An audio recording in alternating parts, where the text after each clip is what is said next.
The diplomatic shuttle banked hard through Avaloria Prime's upper atmosphere, and Ethan Cross's stomach performed an acrobatic routine he was fairly certain violated several laws of physics.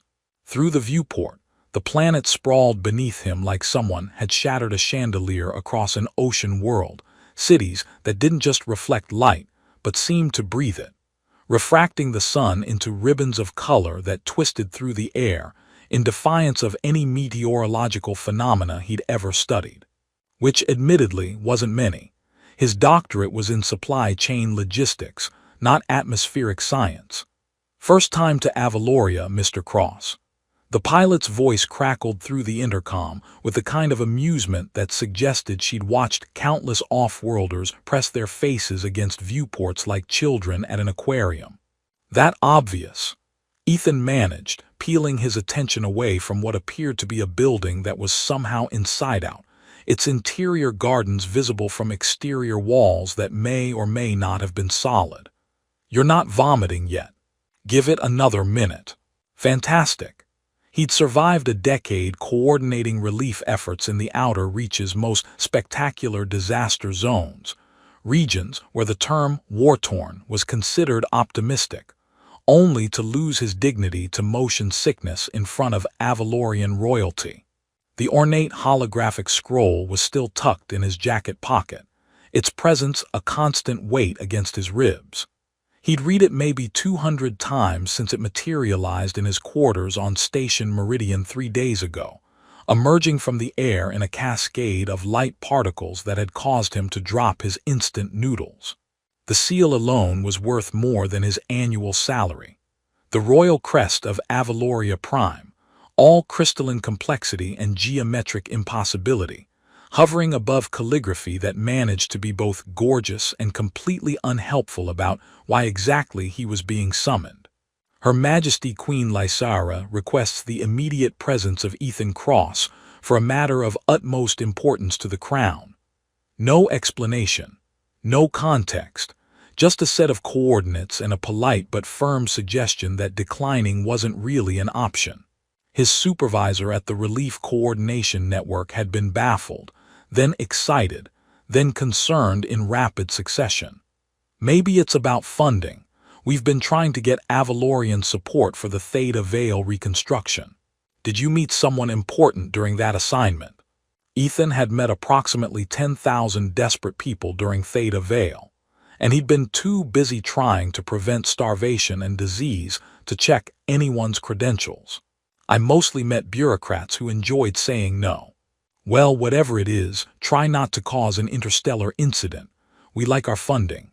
The shuttle dropped through a layer of what the pilot cheerfully described as a resonance field, something to do with harmonic frequencies and particle alignment that Ethan pretended to understand, and the capital city resolved into focus. Calling it architecture seemed inadequate. The structures looked like someone had convinced music to become solid, all flowing lines and impossible angles, connected by bridges that appeared and disappeared based on some logic he couldn't fathom.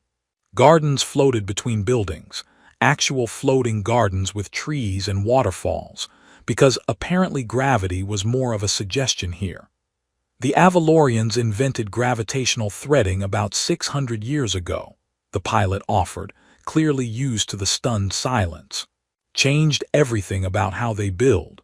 Also made them insufferably smug at engineering conferences, but that's off the record. Ethan found himself grinning despite his nerves. "I'll be sure to mention how humble they are." The shuttle descended toward what could only be the palace, and Ethan's brief moment of levity evaporated. The structure dominated the city's heart, rising from an island of gardens like a frozen waterfall made of crystal and light. It wasn't tall so much as present, demanding attention not through size, but through the simple fact of its existence. Landing platforms spiraled around its base, and the shuttle settled onto one with barely a tremor, which Ethan appreciated since his stomach was still recovering from the atmospheric entry. The door dilated open, because of course Avalorian doors didn't simply open, they had to make it an event, and Ethan stepped onto a platform that thrummed with barely perceptible energy beneath his boots. The air smelled different here, cleaner somehow, with an underlying hint of ozone and something floral he couldn't identify. Two figures waited at the platform's edge, and Ethan recognized palace guards even though their armor looked like liquid metal frozen mid-flow, all curves and no obvious joints. They were tall, topping him by at least a foot, with those distinctive elongated ears that marked them as Avalorian, pointing elegantly through elaborate helmets that might have been ceremonial if not for the very functional energy weapons mag-locked to their thighs. Ethan Cross. The one on the left spoke with a voice that suggested vocal cords weren't strictly necessary for Avalorian speech. "Her Majesty awaits, please follow." Right, of course, wouldn't want to keep royalty waiting. He tried for casual and landed somewhere near mildly panicked. "Quick question, is there a protocol thing I should know? Special bow, secret handshake? I don't want to accidentally declare war or anything." The guards exchanged a look that might have been amusement, might have been contempt. Honestly, the helmets made it hard to tell. "Just be respectful," the right one said. "Try not to touch anything." "That's my general life philosophy, actually." They led him into the palace through corridors that seemed to shift as he walked, walls displaying what might have been windows onto other locations or artistic representations, or possibly actual portals to pocket dimensions. He'd stopped trying to guess after the third impossible thing before breakfast. Other palace staff passed them, all moving with that fluid grace that made Ethan feel like he was stomping around in comparison, their long ears adorned with jewelry that chimed softly with each step. A few gave him curious looks, which he supposed was fair. Human relief workers probably weren't typical palace visitors. So, he tried as they climbed a staircase that spiraled up through what appeared to be a garden growing sideways from the walls. "Does the Queen usually summon random relief workers? Is this like a humanitarian award thing? Because I should mention my acceptance speech needs work." "We don't know," the left guard admitted, and something in her tone suggested this was unusual enough to be notable. "Her Majesty has been anxious about your arrival." That did nothing for Ethan's nerves. Anxious. A planetary sovereign was anxious about meeting him, a guy whose most notable achievement last month was successfully negotiating a ceasefire over a shipment of medical supplies by accidentally complimenting a warlord's questionable taste in hats. The corridor opened into an antechamber that made everything previous look modest. The walls weren't walls but contained space, actual space, with stars slowly rotating in patterns that hurt to look at directly. The floor was transparent, revealing gardens kilometers below, though whether they were actually below or in some other spatial relationship was anyone's guess. And at the far end, through doors that stretched up into infinity or at least gave a convincing impression of it, came voices. Dozens of them, the murmur of assembled courtiers and advisors and whatever other categories of important people gathered in throne rooms. The guards stopped at the doors. "When you enter, approach the throne directly. Wait to be acknowledged. Don't speak unless." The doors opened, not gradually but all at once, swinging inward with a resonance that Ethan felt in his teeth. The throne room beyond was impossible. There was no other word for it. It existed in direct violation of several geometric principles, walls curving in ways that shouldn't connect, the ceiling either very high or not there at all. Stars rotated through the walls like the antechamber but larger, more immediate, as if the room occupied space between worlds rather than within one. And there, on a throne carved from luminescent stone that seemed to contain its own internal light source, sat Queen Lysara. Ethan's brain, which had been working overtime to process architectural impossibilities, ground to a complete halt. She was rising, which protocol probably didn't call for, her gown flowing like liquid starlight, and her face, pale skin that held its own subtle luminescence, hair like spun platinum falling past her shoulders, those distinctive Avalorian ears elegant and somehow regal, and eyes the color of deep violets that widened as they locked onto him with an intensity that felt physical. The assembled court fell silent. Ethan realized he'd stopped walking and forced his feet to move again, crossing what felt like a football field of impossible floor, while dozens of Avalorian nobles watched with expressions ranging from confusion to calculation. "Leave us?" Lysara's voice carried across the chamber, and it wasn't a request. "All of you." The court erupted in whispered protests, advisors stepping forward with obvious concern, but the queen raised one hand and the room fell silent again. Now, Ethan stood frozen as the throne room emptied around him, courtiers filing out with backward glances, guards taking positions outside the massive doors.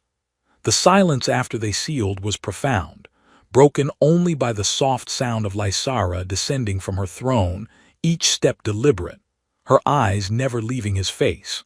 She stopped perhaps 3 feet away, close enough that he could see her hands trembling at her sides, close enough that the formal distance of monarch and subject collapsed into something far more personal and far more terrifying. "Human," she whispered, and her voice cracked on the word, all regal composure fracturing. "Do you still remember what you did for me?" Ethan's mind became a slideshow of faces, thousands of them, cycling through memory at increasing speed while his mouth tried to form words that made sense. The queen stood before him, trembling, waiting for recognition that wasn't coming, and he felt like he was failing the most important test of his life without understanding the question. He stopped, started again. "Your Majesty, I've worked relief coordination for 10 years across maybe 40 different crisis zones, and I've helped a lot of people, but I'm not sure." Theta Vale. Her voice cut through his fumbling with surgical precision. 5 years ago, the Border Moon refugee camp, after the corporate wars, displaced 3 million people. Theta Vale. The name alone brought back sensory memories. The smell of recycled air struggling to support too many bodies, the constant background noise of makeshift shelters, the peculiar red dust that got into everything and made everyone cough. He'd spent 8 months there, the longest assignment of his career and the one that had nearly broken him. I remember Theta Vale. I remember a lot of Theta Vale. Most of it involves arguing with supply depot managers about expired ration bars. Something flickered across Lysara's face, amusement, pain, both, and she moved past him, pacing toward the walls where stars rotated in their impossible dance, her hands clasped behind her back, fingers interlaced so tightly her knuckles showed white against her pale skin. I arrived at that camp not as royalty but as prey. There had been a coup, coordinated and brutal. My father, my mother, my 2 brothers, all dead within the same night. The conspirators were very thorough. Ethan felt his chest tighten. He'd heard stories like this before, too many times, but hearing it from a queen in a crystalline palace made it no less horrific. I had perhaps 10 minutes warning from a loyal guard before they reached my quarters. I ran. Her voice dropped to barely above a whisper. I took nothing. No identification, no money, no proof of who I was.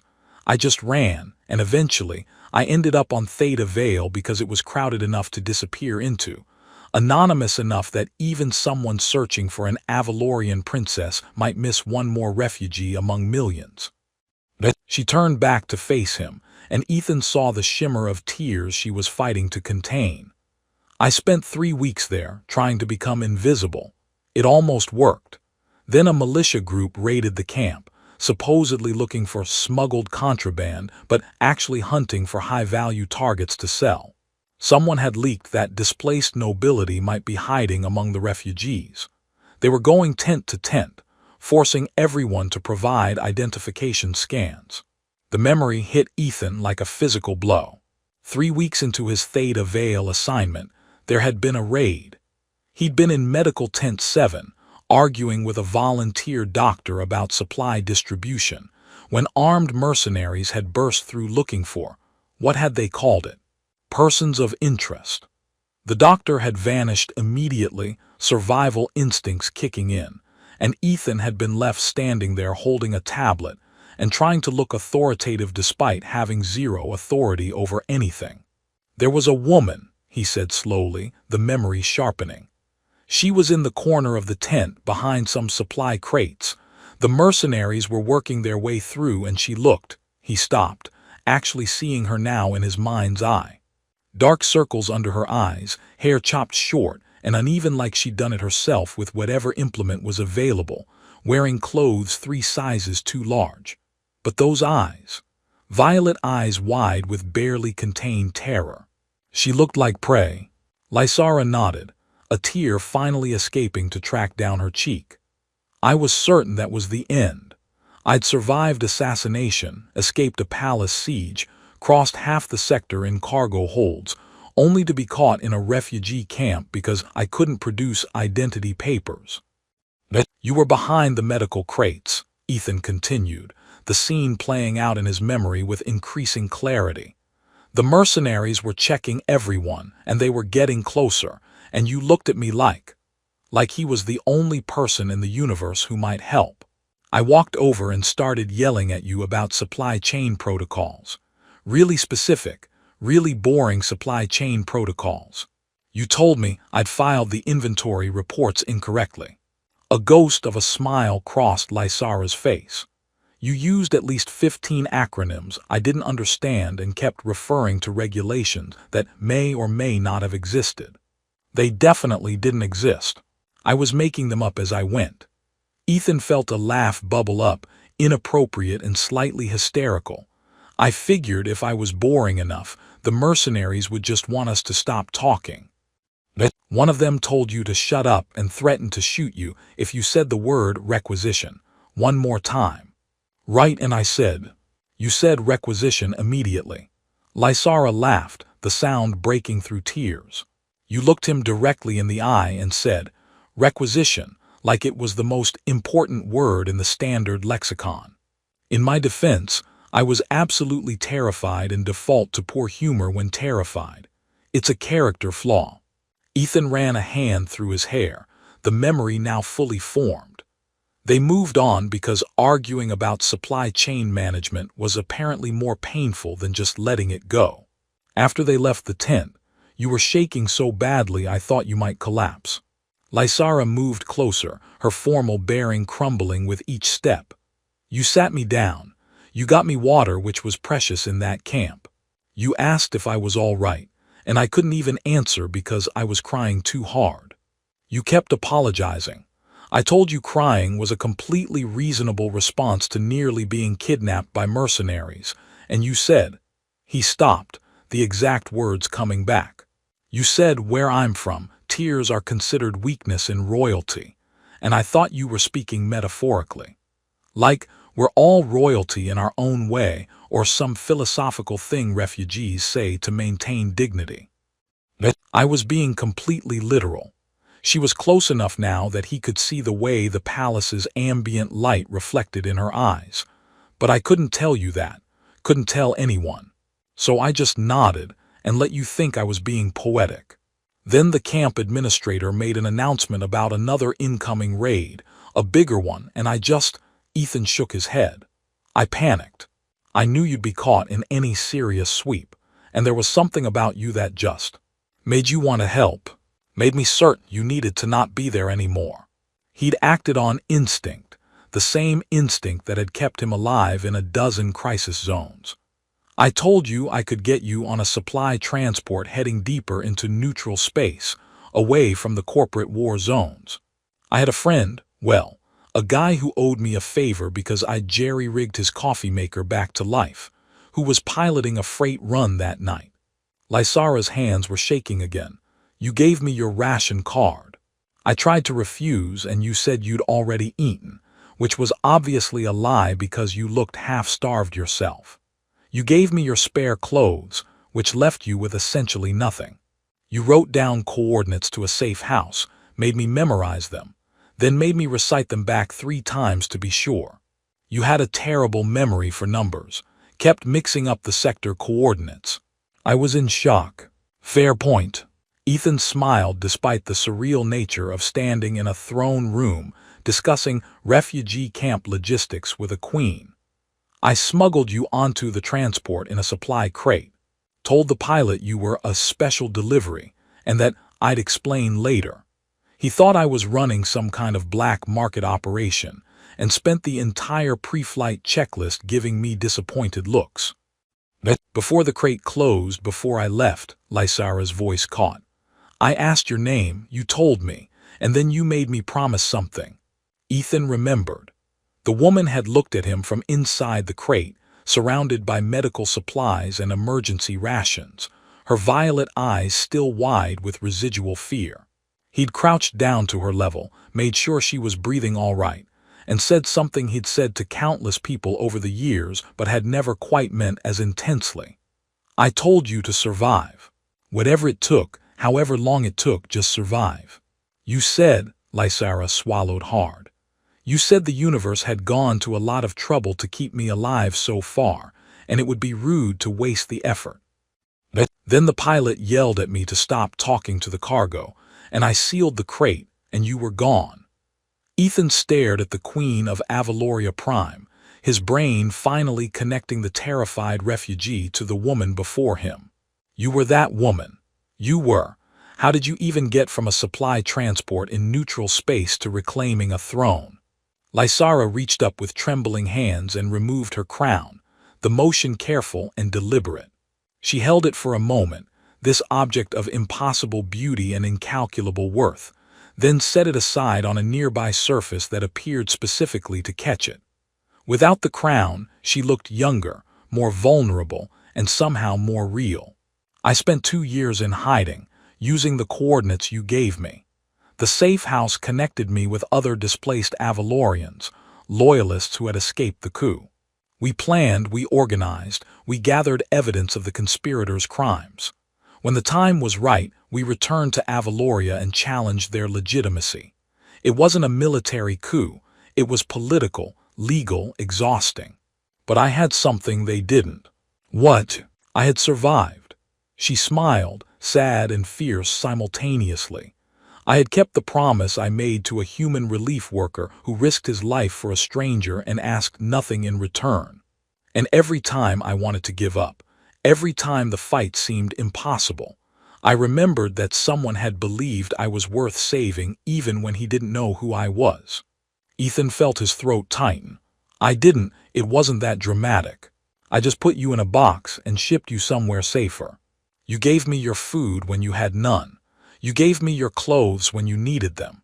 You gave me hope when I had forgotten what that felt like. Lysara stepped closer still, close enough that propriety probably had opinions about the distance. I've spent 3 years searching for you, Ethan Cross, combing through refugee camp records, hiring investigators, following every lead across the outer reach. Do you understand?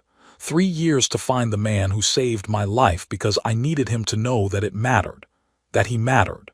The throne room, vast and impossible, suddenly felt very small. Ethan looked at this woman, this queen, and saw both the refugee in the crate and the sovereign who had fought her way back from nothing. So the whole, do you remember question, was me terrified you'd forgot entirely. That I was just one more face in a decade of faces, one more person you'd helped without thinking twice about. She laughed, but it came out broken, which would have been perfectly reasonable, but also would have destroyed me. Well, Ethan managed. For what it's worth, I definitely remember now. This has been very memorable, 10 out of 10 for dramatic reveals. Lysara laughed for real this time, the sound bright and unguarded, and somewhere in the crystalline palace, Ethan heard the future shifting into something he couldn't predict and wasn't entirely sure he was prepared for. The guest quarters Lysara assigned him occupied an entire wing of the palace, which Ethan felt was approximately 17 times larger than necessary for one person who owned 3 shirts and habitually forgot to pack socks. The bed alone could have housed a small refugee family, and he spent his first night lying diagonally across it, staring at a ceiling that displayed a slow-motion nebula and wondering if this was what having an existential crisis felt like. His communicator buzzed at what passed for morning. The palace seemed to operate on a 26-hour cycle that his circadian rhythm found personally offensive, with a message from someone titled Third Assistant to the Royal Scheduler, informing him that Her Majesty requested his presence at the morning throne audience. Ethan typed back asking if there was a dress code, received a response that was 3 paragraphs long and mentioned the word decorum 8 times, and decided his least wrinkled shirt would have to suffice. The throne room was somehow more overwhelming, with a full court in attendance. Nobles in elaborate attire that seemed to shift colors based on ambient light. Advisors with their long ears adorned in enough jewelry to fund a small relief operation. Guards standing at attention with their liquid metal armor catching reflections from the rotating stars in the walls. Ethan was shown to a seat that was technically off to the side but felt impossibly prominent, and tried very hard to radiate completely normal person who belongs here.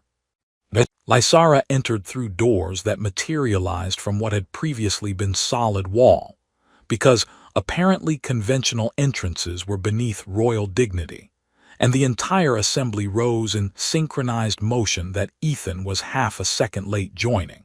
She wore different regalia today, layers of fabric that moved like water frozen mid-flow, and her crown caught light in ways that seemed intentionally dramatic.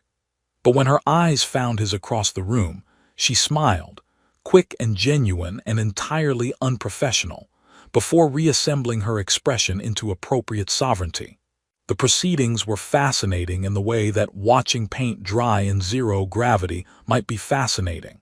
Technically interesting, but requiring more patience than Ethan naturally possessed. A trade dispute between 2 merchant houses required 40 minutes of testimony about tariff schedules. A territorial disagreement over mining rights on one of Avaloria's moons involved holographic displays of geological surveys that made his eyes cross.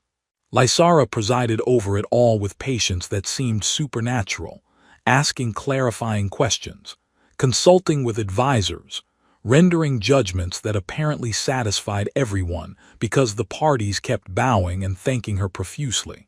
During a brief recess, even queens needed bathroom breaks. Apparently, an elderly advisor approached Ethan with the kind of smile that suggested ulterior motives. Her ears were pierced with so many elaborate ornaments that Ethan briefly worried about weight distribution. "Mr. Cross, I am Lady Virianthes, head of the Queen's diplomatic corps. We are all very curious about your relationship with Her Majesty." Relationship is a strong word. I'd call it more of a "I once put her in a box" situation. Lady Virianthes blinked. "I'm sorry. It sounds worse than it was. The box was well ventilated, and she asked to be in the box technically." "I see."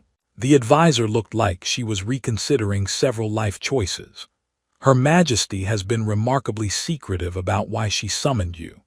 The court is naturally concerned when our sovereign takes such personal interest in matters outside normal protocol." "If it helps, I'm also confused." Ethan tried for diplomatic. "I'm just a relief worker who apparently made a memorable impression 5 years ago. I'm sure once Her Majesty finishes expressing gratitude or whatever this is, I'll be back to arguing about supply manifests in places with questionable atmospheric processors." Lady Virianthes studied him with eyes that had probably negotiated interstellar treaties. "You genuinely don't understand, do you?" "Understand what?" "The Queen hasn't taken her eyes off you for more than 30 seconds since the audience began." Ethan absolutely did not turn to verify this statement because that would be obvious. "She's probably just making sure I don't accidentally break anything. Everything here looks expensive and fragile." "Mr. Cross, I have served the royal house for 40 years. I know the difference between watching someone and watching someone." Lady Virianthes patted his arm with surprising gentleness. "Do be careful. The court can be unkind to those who draw royal favor without understanding the implications." Before Ethan could ask what implications, the audience reconvened, and he spent the next 2 hours trying not to think about being watched while simultaneously being hyper-aware of every time Lysara's gaze drifted in his direction, which was often enough to be statistically significant. After the throne room finally emptied, Lysara descended from her elevated seat and made her way toward him, shedding advisors like water off a duck. "Well, your first official court function. Thoughts?" "I now understand why people stage coups. That was exhausting and I was just sitting there." She laughed, the sound echoing in the vast chamber. "Wait until you experience a full treaty negotiation. Those can last days. We once had a trade summit that went so long. 2 of the diplomats fell in love and got married before it concluded. That's either very romantic or a concerning commentary on negotiation efficiency. Both, honestly." Lysara gestured toward one of the walls. "Walk with me, I want to show you something."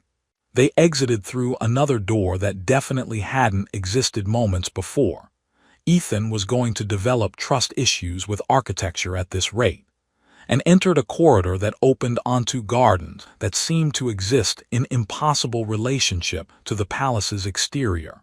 Trees grew in gravity-defying spirals, their roots visible and glowing faintly.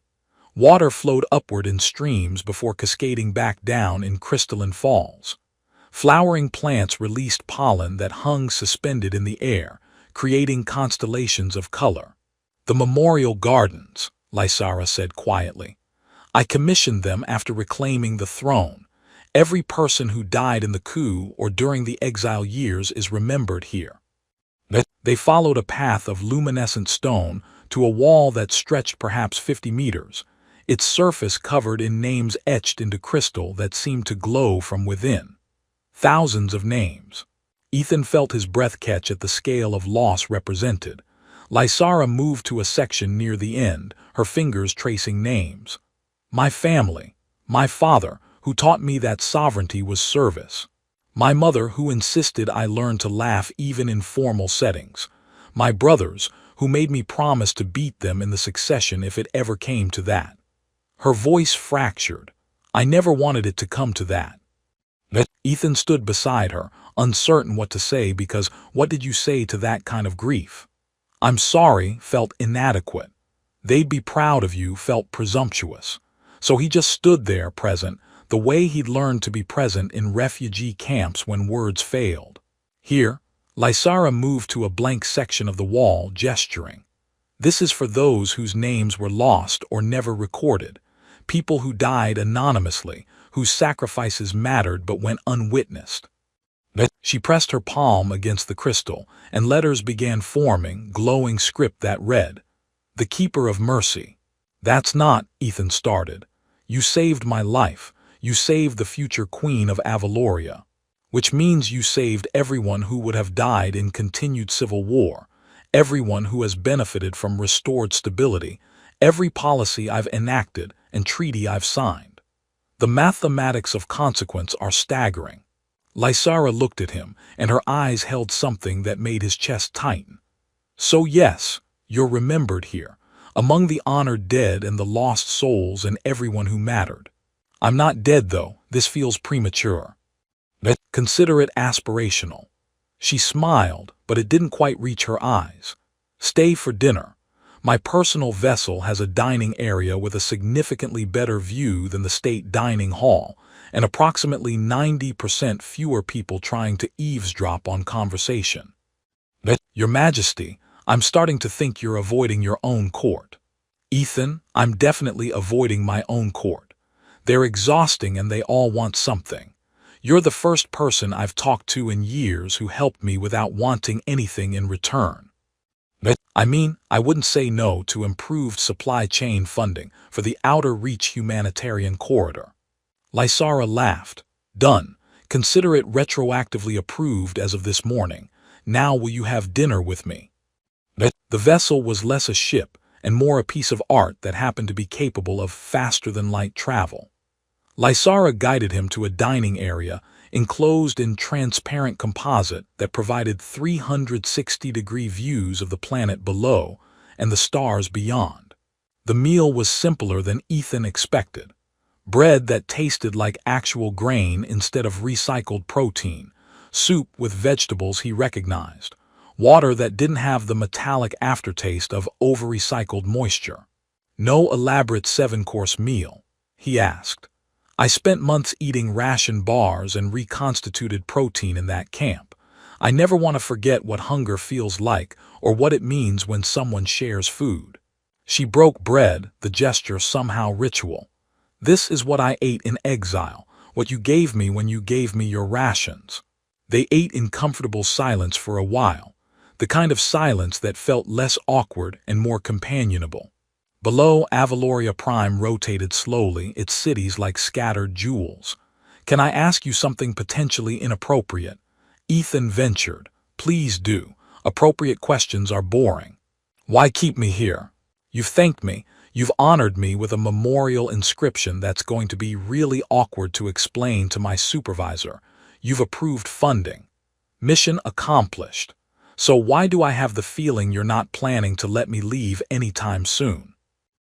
Lysara set down her cup and something vulnerable crossed her face. Because for 3 years, you were a memory that kept me going. A reminder that mercy exists, that kindness is possible even in the worst circumstances. And now you're here, real. And I'm terrified that if you leave, I'll discover that memory was better than reality. Well, Ethan said carefully, for what it's worth, you're significantly more intimidating as a queen than you were as a terrified refugee in a medical tent. But also more interesting. The crown suits you, even if you look like you want to throw it out an airlock at least twice per throne audience. Only twice. You weren't paying attention during the mining rights dispute. They talked through the meal and long after. Conversation ranging from relief work logistics to the bizarre challenges of sovereignty, to their shared appreciation for bad jokes as coping mechanisms. The stars wheeled overhead, and Ethan realized he'd stopped thinking about when he'd leave and started thinking about what came next, which was either promising or terrifying, probably both. 3 weeks into his extended stay at the palace, Ethan was reviewing agricultural supply requisitions for the Theta Vale reconstruction project, because apparently being the Queen's honored guest didn't exempt him from actual work when the alarm started. Not gentle chimes or polite notifications, but full-throated klaxons that made his teeth vibrate and his instincts scream that something had gone catastrophically wrong. His door materialized open before he reached it, revealing 2 guards in combat-ready armor that looked significantly less ceremonial than usual. Mr. Cross, come with us. Palace is in lockdown. What happened? Attempted breach. Security is handling it, but protocol requires all high-value individuals move to protected locations. I'm not high value, I'm medium value at best. The guard grabbed his arm with surprising gentleness. Her Majesty disagrees. Move. They rushed through corridors that were transforming around them, decorative walls sliding away to reveal reinforced barriers, gardens retracting into protective housings. Other guards ran past in organized chaos, and Ethan caught fragments of communication through their helmet systems about multiple entry points and sophisticated infiltration. His stomach dropped as the implications crystallized. The guards brought him to what appeared to be a command center, all holographic displays and tactical readouts that painted a picture of coordinated assault on palace defenses. Lysara stood at the center, still wearing her formal regalia, but with the crown conspicuously absent, directing security forces with the kind of precision that suggested significant military training. Her eyes found Ethan immediately. You're safe. Good. She turned back to the displays. Seal sectors 7 through 12.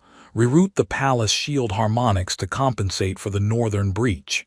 And someone find me identification on these infiltrators before they.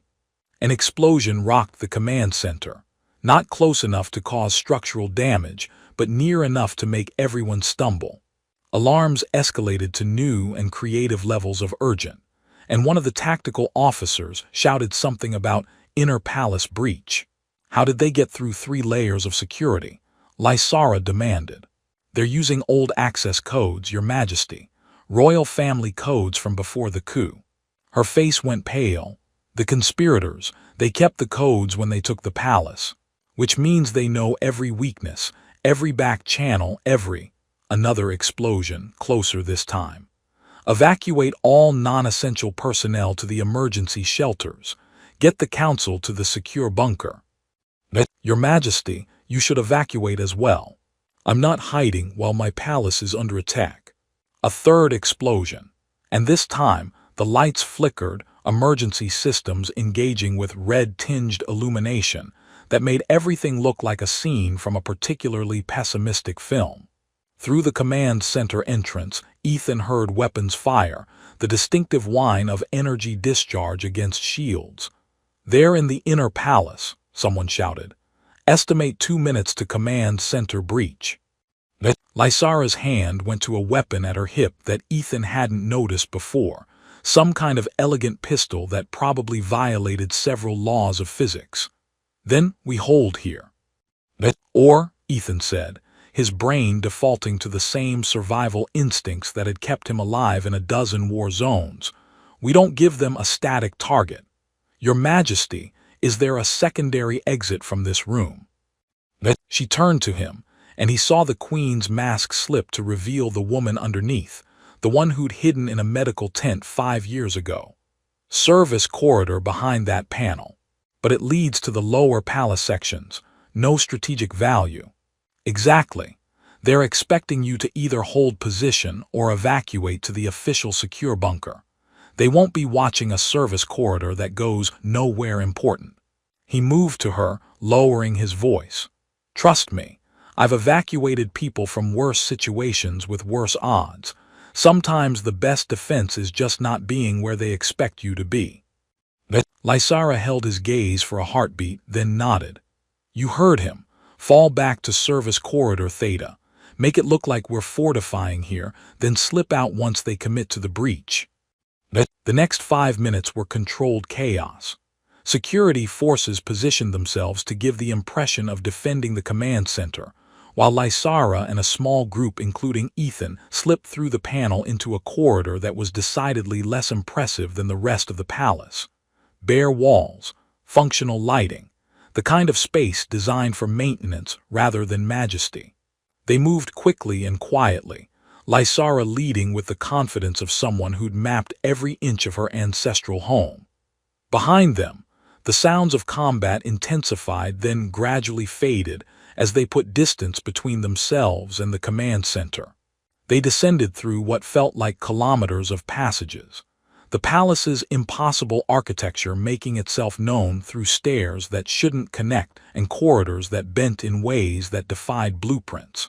Finally, Lysara palmed open a door that led into a small chamber, clearly designed as an emergency shelter.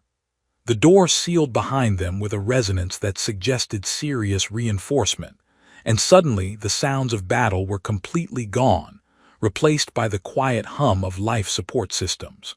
Security will clear the palace, Lysara said, but her voice shook. This is a secure location, we just wait. Ethan watched her pace the small space, her regal composure cracking with each step.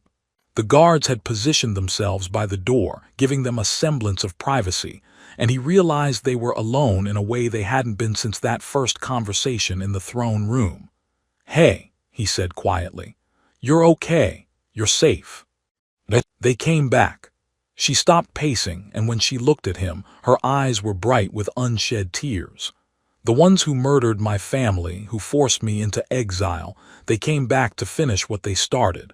And I almost, if you hadn't. But you didn't. And I did. And we're here in what I assume is a very secure bunker, probably boring them to death by not being where they expected. A laugh escaped her half-sob. This is the emergency shelter my father had built. He was paranoid about palace security after his own father was nearly assassinated. I used to hide here as a child when I didn't want to attend formal dinners. Smart man. Formal dinners are terrible. Ethan. She moved closer, and all the careful distance they'd maintained over the past weeks evaporated. I need to tell you something, And I need to tell you now because if they break through that door, I'll regret not saying it. That's ominous. Should I be sitting down for this? I didn't bring you here just to thank you. I've been lying, but not being entirely honest about why I kept searching for you, why I asked you to stay. Her hands were shaking again. When you helped me in that camp, when you risked yourself for a stranger, something changed. Not immediately, but over time as I rebuilt my life, as I fought to reclaim my throne. Every difficult decision, every moment I wanted to give up, I thought about the fact that someone had believed I was worth saving even when he didn't know who I was. Lysara, let me finish, please. She took a breath. I told myself for 3 years that I just needed to find you to say thank you. That once I expressed my gratitude, this feeling would resolve itself. But then you walked into my throne room, and I realized I'd been lying to myself. Because gratitude doesn't make your hands shake. Gratitude doesn't make you reorganize your entire schedule to create excuses to spend time with someone. Gratitude doesn't, her voice broke. Gratitude doesn't feel like this. Ethan stood very still, his brain trying to process what she was saying while his heart apparently had already figured it out and was attempting to escape his chest. Feel like what? Like I'm terrified you'll leave and equally terrified you'll stay because what right do I have to ask that of you? You have a life, a career, a purpose beyond being some queens. She stopped, searching for words. Beyond being trapped here because I can't let go of someone who showed me mercy once. Okay, several things. Ethan found himself stepping closer, closing the distance until they were properly in each other's space. First, if I felt trapped, I'd have left. I've evacuated myself from actual prisons. A palace with excellent food and interesting company is not a hardship. Second, I haven't been staying just because you asked. I've been staying because somewhere between throne audiences and memorial gardens and dinners on your spaceship, I stopped thinking about this as a temporary side quest and started thinking about it as, he paused, searching for the right words, as something I didn't want to end. Lysara's eyes widened. You what? I'm saying that I spent 10 years moving from crisis to crisis specifically because I was avoiding this exact thing. Connection, permanence. The terrifying possibility that something might actually matter more than the next emergency. He reached up, gently pushing a strand of platinum hair behind her elegantly pointed ear. And then I met a queen who used to hide from formal dinners in her father's panic room, who remembers what hunger feels like, who laughs at my terrible jokes and somehow makes sovereignty look like the loneliest job in the universe. So yeah, if we're confessing things, I remember what you asked. You asked if I remembered what I did for you, and I do. But I also remember every conversation we've had since. I remember all of it. She kissed him, not carefully or tentatively, but with the kind of desperate certainty that suggested decisions were being made and consequences accepted. Ethan kissed her back, his hands finding her waist while hers tangled in his hair. And somewhere in the back of his mind, he registered that this was probably going to complicate things politically, but he'd worry about that later. When they finally broke apart, both breathing hard, Lysara laughed. This is wildly inappropriate given we're technically in hiding from assassins. Counterpoint. If we're about to die, at least we went out having resolved some emotional tension. Ever the optimist. A knock on the door interrupted them and one of the guards called through. Your Majesty, security has neutralized all threats. The palace is secure. The conspirators have been captured. Lysara closed her eyes briefly, relief washing over her features. Then she straightened, reassembling her regal bearing like armor, though she kept one hand firmly in Ethan's. Excellent. Prepare to move back to the command center. I want full reports and prisoner interrogations within the hour. They emerged from the shelter to find the palace in organized recovery mode. Security forces running final sweeps while maintenance crews addressed damage. The walk back through the corridors felt different now, Lysara's hand in his an anchor against the chaos around them. When they reached the command center, now cleared and secure, Lady Virianthus took one look at them and raised an eyebrow that suggested she'd predicted this exact development. "Your Majesty, Mr. Cross, I'm pleased you're both safe. The prisoners are secured in detention, and preliminary interrogation confirms they were the original coup conspirators attempting to eliminate the legitimate heir. They failed." Lysara's voice carried steel. "They failed 5 years ago when they underestimated a refugee's will to survive. They failed today when they underestimated my security and my resolve. And they will fail permanently, because I learned something in exile that they never understood." "What's that, Your Majesty?" She looked at Ethan, and her smile was fierce and joyful. "That mercy isn't weakness. That kindness builds stronger foundations than fear. And that sometimes the most important people in your life show up unexpectedly, put you in a box, and tell you to survive." Ethan grinned. "For the record, I'm never living down the box thing." "Never," Lysara agreed. "Then, to the entire command center, Mr. Cross will be staying at the palace indefinitely as my honored guest and personal advisor on humanitarian affairs. Anyone who has concerns about this arrangement can direct them to me personally." The implications rippled through the assembled officials, but Lady Virianthus just smiled. "Of course, Your Majesty. I'll have the staff prepare permanent quarters." Later, when the crisis had been fully managed and reports filed and prisoners secured, Ethan and Lysara stood on one of the palace's observation decks, watching the capital city lights below while stars wheeled overhead. "So," Ethan said, "personal advisor on humanitarian affairs. That's quite the promotion from guy who argues about ration bars. You'll earn it. I have plans for massive expansion of relief operations across the outer reach, and you're going to help coordinate them. Consider it payment for services rendered." "Which services? The original box-based evacuation or the more recent assassination evasion?" "Both, all of it, everything." She leaned against him, her head on his shoulder. "Thank you for staying, for choosing to stay. Thank you for asking, for being brave enough to admit you wanted me to."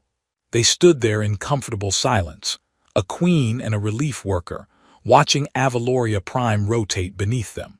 Somewhere in the palace, the memorial gardens glowed softly, names illuminated against the dark. Somewhere in the universe, there were still crisis zones and desperate people and endless work to be done. But here now, there was this. Two people who'd found each other in the worst circumstances and chosen each other in the best. Ethan had spent 10 years running toward emergencies, never staying long enough to build anything permanent. But standing here with Lysara's hand in his, and the future spreading out before them, uncertain and impossible and full of promise, he realized he'd finally found the one crisis he wanted to stay for. The terrifying, exhilarating, completely unprecedented crisis of actually letting himself be happy. "Hey," Lysara said softly, "what are you thinking?" "I'm thinking," Ethan said, "that I should probably update my resume. Put future queen in box, accidentally started relationship, is going to require creative phrasing." She laughed, the sound echoing across the observation deck, and somewhere in the crystalline palace, the future began.